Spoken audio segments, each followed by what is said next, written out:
And Pat McGonigal is here, but he is live. He's out at Creve Coeur Lake. The lake played a big role in America's Olympic rowing efforts. Good morning, Pat McGonigal. Good morning, Kelly and Nicole. I brought my Rio Olympic mug here so I could have some Olympic-sized coffee. But seriously, we've been talking a lot about the Olympic history right here, alive and well in St. Louis, going back to the 1904 Summer Games that were held here in St. Louis. And this is probably the biggest and most beautiful place that will remind you of the 1904 Games. Creve Coeur Lake in Maryland Heights, it's where they held the rowing events. But the coolest part, the rowing activity has not stopped, and it is fueling dreams for tomorrow, college scholarships, every sort of level if you want to get into rowing. Really cool. We're going to get into all of it in just a little bit. Back to you guys. Good morning, I'm Pat McGonigal live on Creve Coeur Lake in Maryland Heights. Perhaps you've seen people out here rowing. Did you know they are a direct link to the 1904 Olympics right here in St. Louis? And they have a lot to say about the Rio Games. It's all straight ahead. And rowing is one of the featured events today in Rio. The U.S. women are the favorites in the Summer Games, and in many ways, rowing is an Olympic event that took shape right here in St. Louis. And here to tell us all about it, Pat McGonigal at Creve Coeur Lake with more Olympic history in our own backyard. Pat, you are like the St. Louis expert.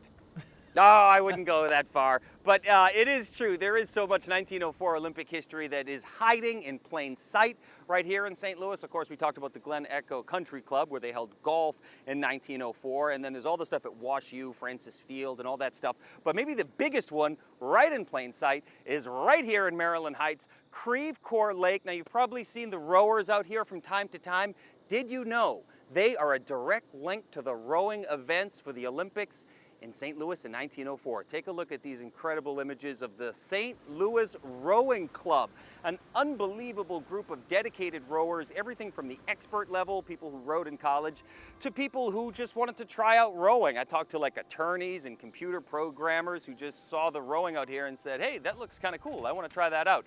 But what's really cool about it is it can also be a competitive sport for people at the high school level. Thinking, seeing a runner back there. I don't know if you can see going over that bridge. But coming up in our next half hour, we're going to introduce you to one of the coaches at the St. Louis Rowing Club. She wanted to play field hockey at Coeur. She was cut. She thought, hey, maybe I'll try this rowing thing. She wound up rowing for a Division I college in the Northeast. A very cool story, very rich link to the Olympic Games, and it's all right here in Maryland Heights. Kelly and Nicole, how about that? That is something else. Hey, you're athletic, Pat McGonigal. Did you try rowing? Did you try rowing with the team? Well, a little bit. I didn't do well. Let's put it that way. It takes a lot of rhythm and coordination. So, you know, the brute strength thing I was fine with, but you could ask Nicole, like anything that involves rhythm and coordination, I struggle. Yeah. He's not good with the rhythm thing? All right. With the brute strength, I try. You've got that. No rhythm nation for you, huh? All right, we'll check back after you, Pat. Thank you. Hey, Kelly and Nicole, how are you doing? The action is just beginning. The oarsmen, which is what you'd use for men and women, that woman just explained to me. The oarsmen of the St. Louis Rowing Club are arriving right now on Creve Coeur Lake in Maryland Heights, all skill levels. And for some people, this can be a high school activity that could be your pathway to a Division I school in the Northeast. That's straight ahead. Well, rowing is an Olympic sport that took shape right here in St. Louis. So we want to check in with Pat McGonigal again. He is live at Creve Coeur Lake. He has more on Olympic history in our own backyard. That is correct, Kelly and Nicole. Olympic history indeed. The 1904 Olympic rowing events happen right here at Creve Coeur Lake in Maryland Heights. But it's not just history, it's happening right now. Check it out. These guys, this is a double scull setting out on the lake right now. The St. Louis Rowing Club, they have people of all skill levels, people who rowed in college, or even people who just wanted to give it a try. Now take a look at some of these images from a couple of weeks ago. I got out on the lake on a Saturday with the great folks of the St. Louis Rowing Club. Amazing stuff. And as I said, for some of these people, their skill level ranges from expert to beginner to novice. But the cool thing, it could even be sort of a competitive high school sport. I met Corinne Austin. She wanted to play field hockey at Coeur. She was cut from the field hockey team, so she thought, hey, well, maybe I'll try rowing. She loved it. She wound up rowing for Northeastern University in Boston. How about that? And ended up getting moved up to varsity early in high school, running the varsity team for four years in high school, and then getting recruited to row at a Division I school. All right, that's Corinne Austin. She goes by Corey sometimes. Now, this oar I'm holding right here is called the sweep. This is the ones that you see where there's a bunch of people and you just row the one oar, as opposed to the one that you just saw, the sculls. That's where they row the two oars that you see like in a typical rowboat. But coming up in our 6 o'clock hour, we're going to talk a whole lot more about the very vibrant and deep connection that this lake and the St. Louis Rowing Club has to the 1904 Olympics and the Rio Games as well. So pretty cool, Kelly and Nicole, wouldn't you say? Absolutely. Okay, Pat, so, they make it look so easy, and we know that you are just, amazingly strong, but how much does that oar weigh? Yes, yeah, no, it's really hard. I spoke to another woman, Patricia Manhart. She's also sort of a newcomer. She's an attorney from Olivet. She saw people rowing, and she's like, I want to give this a try. That's pretty cool. And the way she summed it up, she said, it's like 1,000 little moving pieces that all have to happen at the same time. Like, it does look so easy when they're out there, but man, it's like, some sort of like a dance step on steroids that looks easy, but it's not at all. But the people out here, they say it's very addictive, and they feel like $1 million when they leave afterwards. So is it a heavy oar or not? This is not that heavy. No. All right. I could, but I don't know. After a while, I'm supposing they're giving me funny looks. Yeah. You'd be pretty. It's a good workout. Put it that way. Yeah. After about 5 minutes, we'll see how easily you're able to do those. All right. 5:49 is the time, Scott. That's right. And here's a live look at Creve Coeur Lake. Look at this. The St. Louis Rowing Club is in the water, getting ready to take off in 3 minutes. Pat McGonigal explains why the rowing ties run very deep in St. Louis County. And as we head to break, we have an update on the...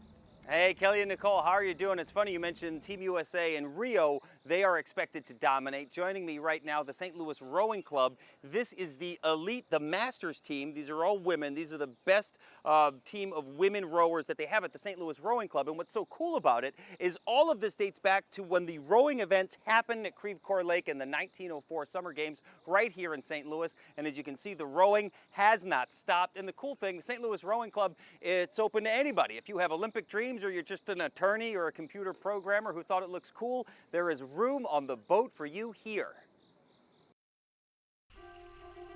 You are looking at a local tradition on the water that goes all the way back to the 1904 Olympics. Jessica, work on that reach. Get all the way out there. Creve Coeur Lake in Maryland Heights. It's where Team USA dominated in the water at the first Olympic Games in the Western Hemisphere, and in one form or another, the St. Louis Rowing Club has had a consistent presence on this lake since then. So we have been in this facility for quite some time with a lot of cleanup in between due to the floods. You want to try and get your upper body to touch your thighs. The most important thing is really rowing together, and that's having the sense of rhythm and timing, which is one of the hardest things that it is for people to catch on to. America's first national rowing team competed for the USA on this St. Louis County lake in the '04 Olympics, and the St. Louis Rowing Club keeps the tradition alive with both an elite rowing team that travels to regional competitions and a learn-to-row course. Certainly don't have to be an Ivy Leaguer or even a college graduate to learn how to row and to do really well.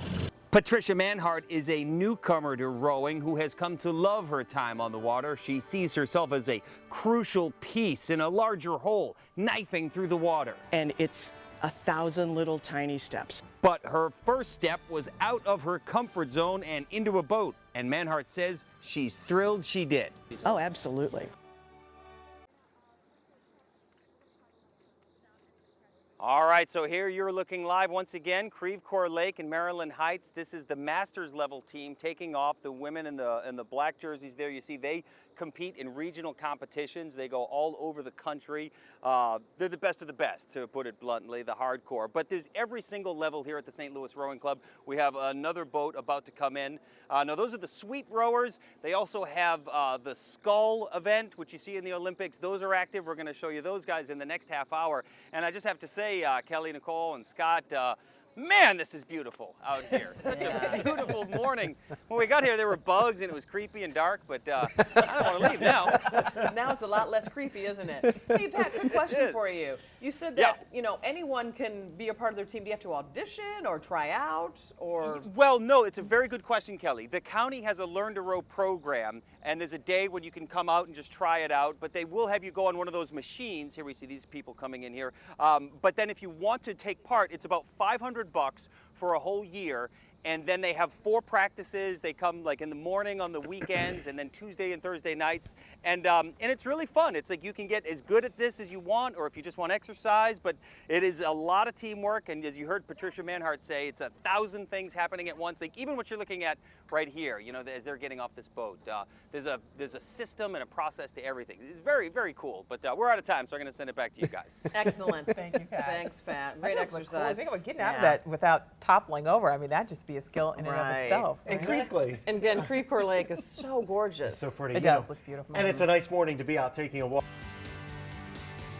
And I'm Pat McGonigal live on Creve Coeur Lake in Maryland Heights, where Olympic history is alive and well in the rowing event. I'm thinking about giving it a shot. Carolyn thinks I'm crazy. I'll tip it. Christina Cunha from Brazil is saying, go for it. We'll see what I do.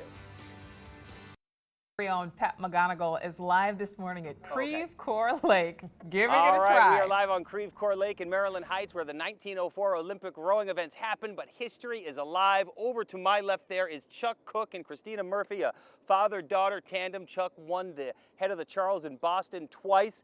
You can learn to row. The St. Louis Rowing Club has active membership here, whatever skill level you have, whether you're a beginner, somebody who could tip a boat, any skill level.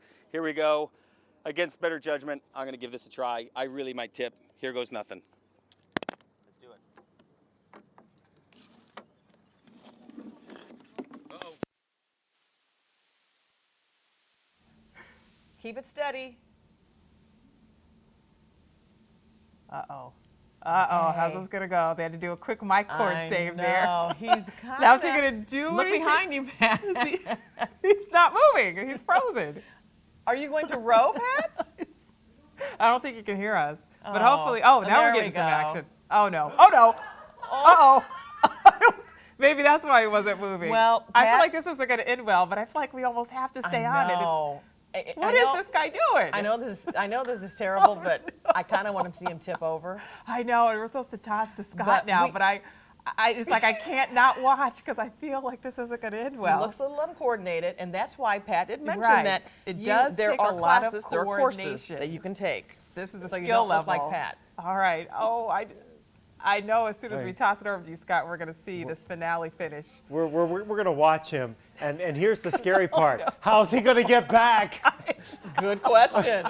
We're going to have to send the rescue crews in to get Pat back. All right, this morning, you can see it's great. I think we're going to maybe peek back in. Oh, he's Yes. still. He did. See? He looks a little uncoordinated, I people. can't tell if he's pretending. He's never coming back. No, he's discombobulated. You He's don't want to lost. pretend something like that. How the heck is he going to get back? I don't know. Send out a rescue mission. Have a great Tuesday, everyone. Yes.